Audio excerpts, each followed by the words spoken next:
the Calm English podcast. From Soft English. Have you ever seen someone at work who's actually really good at their job, but somehow nobody notices? Oh, yes, I have. It's a very specific kind of sadness, isn't it? The quiet hero in the corner. Great work, clean reports, always on time, and still somehow invisible. It's like they're running a marathon in the middle of a crowded room, but everyone else is watching a different movie. Invisible. That's exactly the word. And I think a lot of English learners know this feeling deep in their bones. They understand their job, they have great ideas, they are incredibly talented, but when the meeting starts, their English suddenly hides. It puts on a tiny coat, grabs its little hat, and leaves the room. But that feeling is so real. I've been there. I've sat in meetings where I had the answer, but the words just felt too heavy to carry. Today, we're talking about how to speak better at work. Not perfect, robotic, grammar test English. Real, clear, and confident speaking practice. We're taking the sentences you already use, and we're giving them better shoes. We're giving them better shoes. I love that. Let's start with a classic. You do your work, you finish everything, but nobody sees it. You think, my work will speak for itself. That sounds so noble. That sounds like something you'd read in a book about success. But at work, your work usually needs a microphone. If you just sit there, people assume you're just sitting there. It's a hard truth, but it's the truth. Instead of just saying, I do my work, or I am waiting for tasks, try. I want to be more proactive and share my ideas when they can add value. Proactive. I love that word. It does so much heavy lifting. It doesn't mean being loud or taking over. It doesn't mean you have to be the loudest person in the room. It just means you notice a problem and suggest a fix before it becomes a fire. You aren't saying, look at me. You're saying, I'm paying attention and I want to help the team succeed. That's a huge difference in energy. Exactly.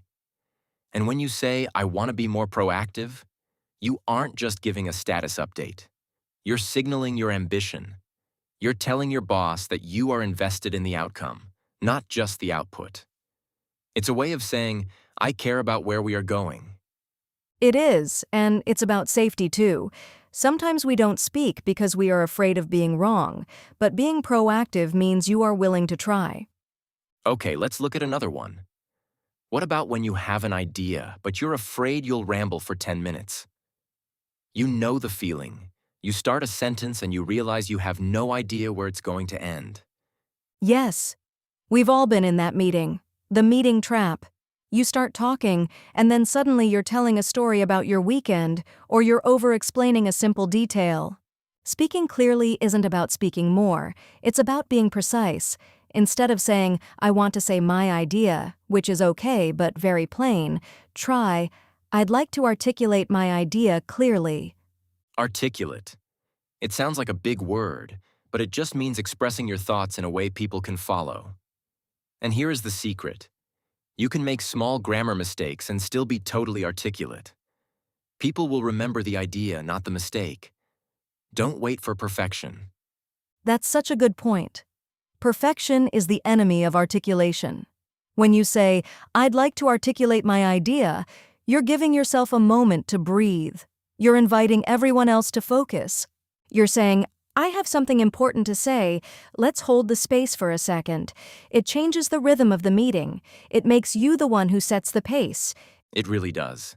It's like, when you are articulate, you are the pilot of the conversation. You aren't just a passenger waiting for someone else to land the plane. Now, let's talk about the scariest moment of the day. Someone explains something complex, and you have absolutely no idea what they're talking about. Your face is smiling and nodding, but inside, you've left the planet. Yes, the international workplace nod. You just hope someone sends notes later or that it wasn't something you needed to do. But asking a question makes you look focused and engaged, not weak. It shows you care enough to get it right. Instead of, I don't understand, which can feel a bit blunt or like a confession of failure, try, could you clarify that for me? Clarify. That is a professional superpower. It keeps the conversation calm. It doesn't mean you aren't smart, it means you want to be effective. You can also say, "I'm not sure I follow. Could you clarify the main point?" It's such a gentle way to hit the pause button. I think the reason people don't ask is that they don't want to look like the slow one. But in my experience, the brave person who asks, "Could you clarify?" is usually the one who saves the whole room from confusion. Everyone else was lost too. They were just too scared to ask. You are doing a service to the room. That's so true. I've been in meetings where everyone was nodding, and then one person asked a clarifying question, and suddenly half the room let out a sigh of relief. You aren't just clarifying for yourself, you're doing it for everyone. You are the one who makes the team better. Let's talk about opinions. They're dangerous animals. If you say, "That's not good," it lands like a heavy brick in the middle of the room. A very heavy brick. It creates an instant wall, and the other person immediately stops listening and starts defending themselves. Instead, try, "From my perspective, this approach may need some adjustment." From my perspective, it's so soft, but it's so strong. You're sharing your view, not attacking theirs. You aren't saying you are wrong. You're saying, "Here is how I see it."